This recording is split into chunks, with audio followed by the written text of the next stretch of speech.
Hello everyone, thanks for dropping by. We all know about the 80-20 rule and the 90-10 rule, whereas 80% of the women are after the top 20% of men, or 90% of the women after the top 10% of men. Looking round on the web for articles about MGTOW for this video, I came across this one. It's by that lady called Teresa E. Di D'Amato. She's got a PhD from a university in the state of Maryland in America. Is there a shortage of men worth marrying? The simple answer is no, there's not. New research suggests a mismatch between what men offer and what women want, i.e. the 80-20 rule. Marriage rates are on the decline in America and have been for the last few decades. Data on the US Census show that 70% of men and women were married in the 1950s, compared to about 50% in 1980, with a near 10% increase during the same time frame of men and women who report never being married. That could be MGTOW. I don't know. Before I carry on, this little advert caught my eye. Please say to carry this. Please say everyone should carry this new safety device that protects against attackers. I should imagine it's women, because that's a woman's handbag. Apparently this device gives off a high-pitched scream if the woman feels she's being approached by an attacker. Felt there a good that would do. So instead of spending money on that, she should spend money on this. That's a much more effective deterrent against an attacker if you're a woman. That and a box of hollow point ammunition, and shown how to use it and practice using it, she should feel a lot safer. Anyway, back to the article. There are a number of reasons for this demographic shift. For instance, delayed marriage, more long-term non-marital cohabitation, and perhaps less cultural emphasis on marriage. But there might be other reasons. Yeah, women are just too picky. Why aren't women getting married? New research identified an interesting quirk in the marriage market that might explain declining rates of marriage. Yeah, MGTOW is one of them. Taking an economic approach, the authors argue that there's a fundamental mismatch between what, quote, available men in the United States have to offer and what available women in the United States are willing to accept, i.e. the 80-20 rule. Women wants a man with resources because women are not as physically strong as men and they need resources to bring up their offspring. Maybe they propose women aren't getting married because of the highly desirable men are taken. Yeah, the 80-20 rule or the 90-10 rule.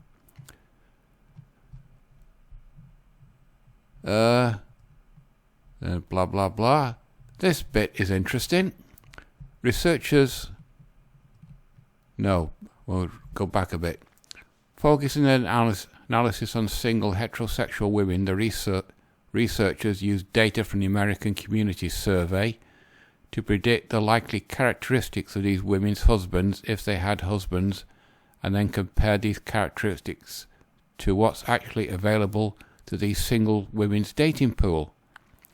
More specifically, the researchers generated a, quote, synthetic spouses, in other words, an artificial man for the single women in their sample by first matching them with demographically similar women, same race, education, military status, income, who happened to be married.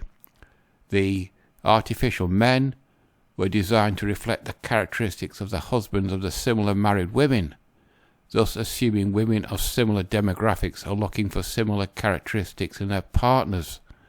This method offers a startling point of documenting the characteristics single women might be looking for in a partner.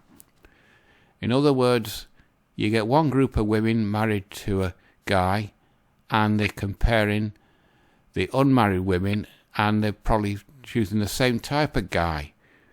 But what about the women that choose the bad boys, who are totally unlike these synthetic spouses? Researchers then compared these synthetic spouses with the real and available men in the United States.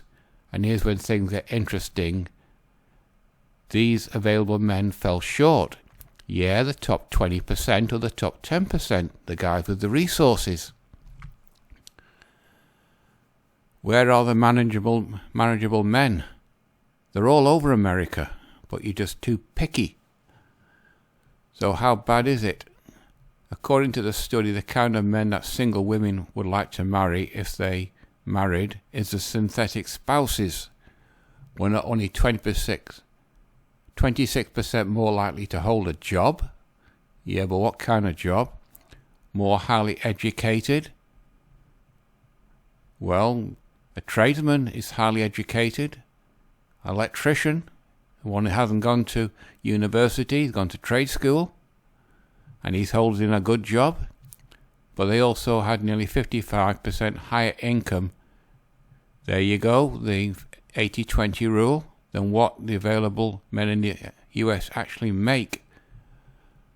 So women want guys with more money.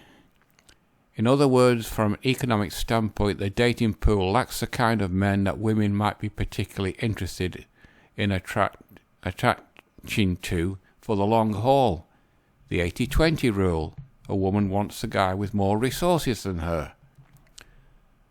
Additional analysis involved a matching process between single women and real available men nationwide, statewide, and within a woman's PUMA, public use micro area, to see if women could theoretically find someone who matches the kind of men who would marry, i.e. someone like their synthetic spouse. In other words, how easy would it be for these single women to find desirable partners? Easy. You just go on dating websites and you date around. This exercise extended their findings to include, and this is where it got interesting, older women who have even smaller dating pool of economically desirable men than younger women. Yeah. Older women have hit the wall, and guys, they want younger women, more fertile, who would have a slightly easier time finding a suitable partner. Of course they would. They've got youth and beauty on their side. The older woman, her looks are starting to fade. Well-educated women face more of a shortage of economically desirable men than lesser educated women. College-educated women don't want to marry down. Minority women, especially particularly black women, have a heightened unlikelihood to find a partner who is economically desirable. Well, a lot of black women, well, they quote the hood, and I've seen a lot of these black women on YouTube, and some of them are just totally undesirable at all. That's why black men themselves are the pioneers for MGTOW. In general, it is harder to find an economically desirable man in one's own close geographic area than in the broader nationwide comparison. Again, it's on women's point of view. Adolescents today still report plans to marry. Yeah, of course. But a lot of the adolescents today if the guys finding out about MGTOW, and they said they're not going to bother, suggesting the constant downward trend in marriage rate could reflect undesired singlehood. Well, if you're a single guy, it's not undesired, because a single guy has the world at his feet. Not necessarily choices to be single in the face of ample desirable options.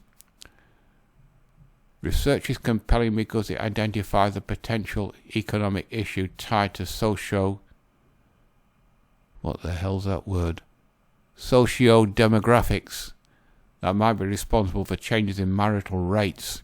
Yeah, women being too picky.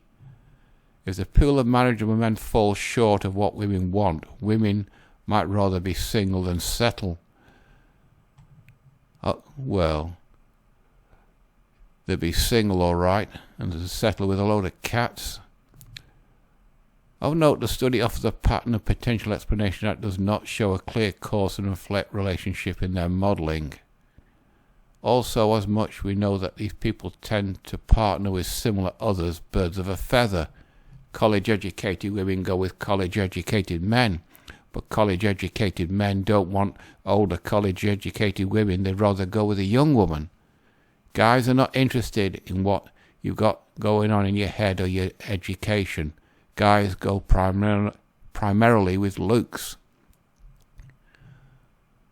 We do not know the full extent to which economic potential of men contributes to real-life dating decisions relative to other important factors. Yeah. And it finishes off, in a changing landscape, whereas women are accessing education and delaying marriage more than ever. Yeah, but delay it too long, no guy will want you. These findings become particularly intriguing. Maybe to a woman, but not to a guy. While mismatches between preferences of unmarried women and what unmarried men have to offer persist. Again, the 80-20 rule. What does a woman bring to the table versus what does a guy bring to the table? Will the gap widen? Probably. Or are there cultural changes that would create a more balanced marriage market? Yeah.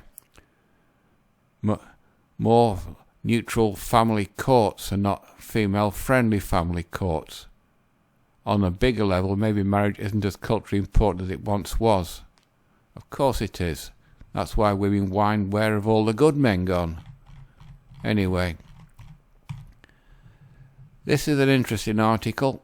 I'll naturally put the link below, but it seems that the 80-20 rule is well established, and women are feeling the effect of being too picky, and people like her, a psychologist, are starting to catch up with the curve that men have been ahead of ever since MGTOW started.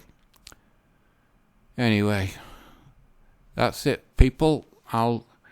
You know the routine. Like, dislike, comment, subscribe. Completely up to you. So until the next one, could be next week.